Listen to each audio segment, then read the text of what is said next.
खुलुमबाय। आंनि मुङा सम्बारु नार्जारि। बादाय नं 57। थामथि दिंखन आरजनि गिबि श्री ओं सोदोबजों आफा बाथौआ जागायबाय।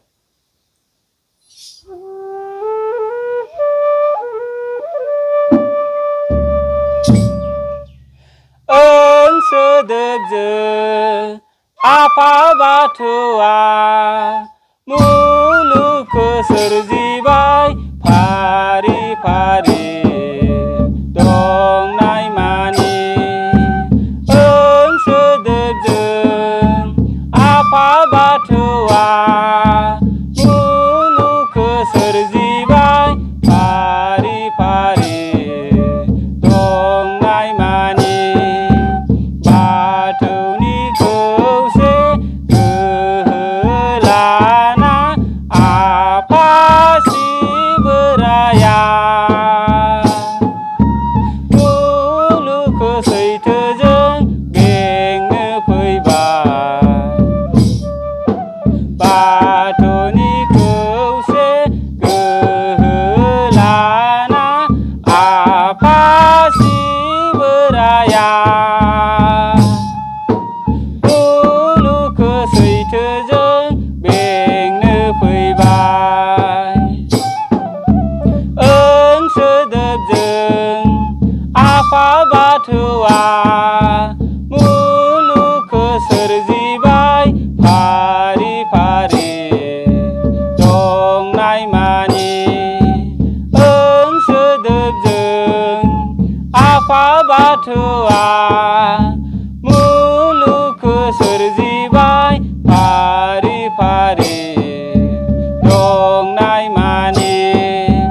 मुलुग संसाराव गियान सोरां होनानै बाथौनि धोरोम आसारजों सुबुं माहारिखौ पापनिफ्राय उद्रायनो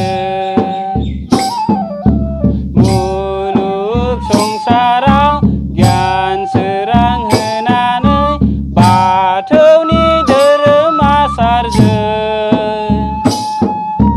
सुबुं माहारिखौ पापनिफ्राय उद्रायनो। ओं सोदोबजों आफा बाथौआ मुलुगखौ सोरजिबाय फारि फारि दंनाय मानि। ओं सोदोबजों आफा बाथौआ मुलुगखौ सोरजिबाय फारि फारि दंनाय मानि। मुलुगनि गिबिसिन बाथौ धोरोमखौ आफा शिबराया जोंखौ सिबिनो फोरोंलांबाय। मुलुगनि गिबिसिन बाथौ धोरोमखौ आफा शिबराया जोंखौ सिबिनो फोरोंलांबाय।